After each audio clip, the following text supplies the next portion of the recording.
एक मनुष्य अपने जन्म से ही विभिन्न अवतार का रूप लेके चलता है। अंत में अगर विकसित हो गया हो तो एक ही जन्म में एक मनुष्य का नारायण के 10 अवतार पूर्ण हो जाते हैं।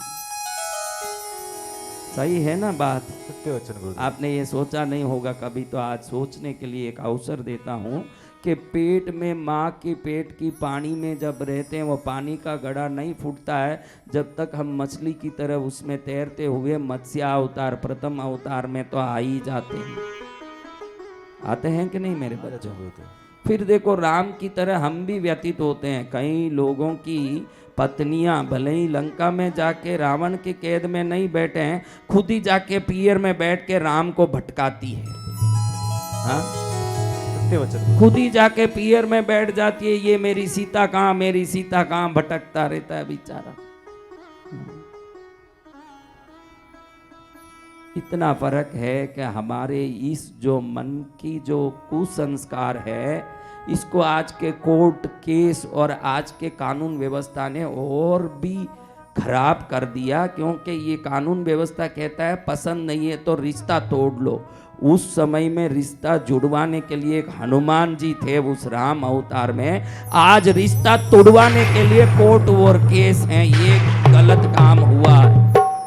हाँ, उस जमाने में रिश्ते जुड़ते थे क्योंकि एक हनुमान होके कोई ना कोई समझाता था, भाई परिवार में लोचा नहीं होना चाहिए, प्रेम से रहो।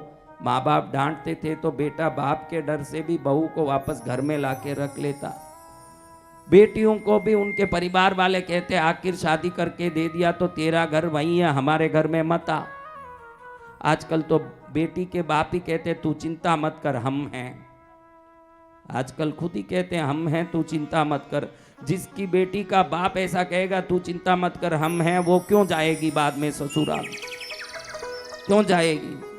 जब शादी करके दिया है, वो बच्ची का कन्यादान दे दिया है। दान शब्द का अर्थ क्या है बहनों, बोलो?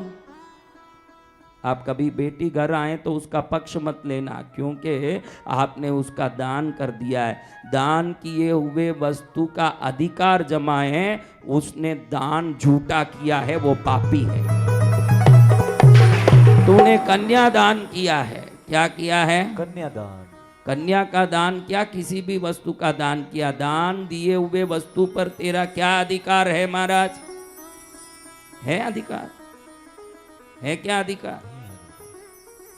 जब अधिकार नहीं है तो उस वस्तु की बात नहीं करना। भले ही ऐसा समय आए कि जमाई एकदम कोई गलत निकल गया, हमको पता नहीं रहा, तो अलग बात। लेकिन ज़्यादातर आजकल के विघटन जितने भी हो रहे हैं वो ऐसा कुछ नहीं है, खाली ईगो का प्रॉब्लम है। क्या प्रॉब्लम है? Ego problem. हाँ, उसने ऐसे बोल दिया मैं नहीं सुनूंगी, वो मुझे घुमाने नहीं ले जा रहा, मैं नहीं रहूंगी, वो मेरे बात नहीं मानता है। मेरा मोबाइल रिचार्ज नहीं करवाया इसलिए जाके पीर बैठने वाले भी हैं। मोबाइल ध्यान रखना, कवारे लड़कों सब रेडी से रिचार्ज वार्ज करने को रेडी हो तो ही शादी करना। हाँ जी गुरु। पहले जो कमाई है उसमें पहले पत्नी को तुम कुछ करो ना करो, पहले आजकल रिचार्ज पहले करना पड़ता है। वो पति कहता है धंधे के काम से 20 दिन बाहर जाना है, वो सोचता है मेरे बगैर ये तड़पेगी इसलिए बोल के अनुमति ले लूं। वो कहते तुमको भाड़ में भी जाना तो जाओ ना, मेरा फोन रिचार्ज का व्यवस्था करके जाओ, फिर तुम कहीं भी जाओ। हाँ, सत्य वचन गुरुदेव। अभी कौन ऐसी पत्नी है कि पति बाहर गया तो तड़प रही है, गया तो अच्छा हुआ जा, यहाँ मैं आराम से OTT में पिक्चर देखती रहूंगी शांति से। हाँ? आराम से आनंद आएगा, उसके लिए बनाने का भी झंझट तो कम पड़ा। आराम से 4-5 पिक्चर देख लेंगे। देखो, जो कोई भी प्रकार के चित्र प्रदर्शन सेंसार बोर्ड से होकर के बाहर निकलता है थिएटरों में, वही ये OTT न ATT ये क्या है, सभी प्लेटफॉर्म आए हैं, इसके कोई सेंसार नहीं है। एक ऐसा नियम है सरकार को ये ध्यान देना चाहिए 18 वर्ष के ऊपर के लड़के ही देख सकें वैसी ही चीज़ें थिएटरों में जाती है, तो मोबाइल में भी जिस उम्र के लोग जैसे देखते हों वो व्यवस्था से उसका चयन होके बाद ही बाहर आना चाहिए।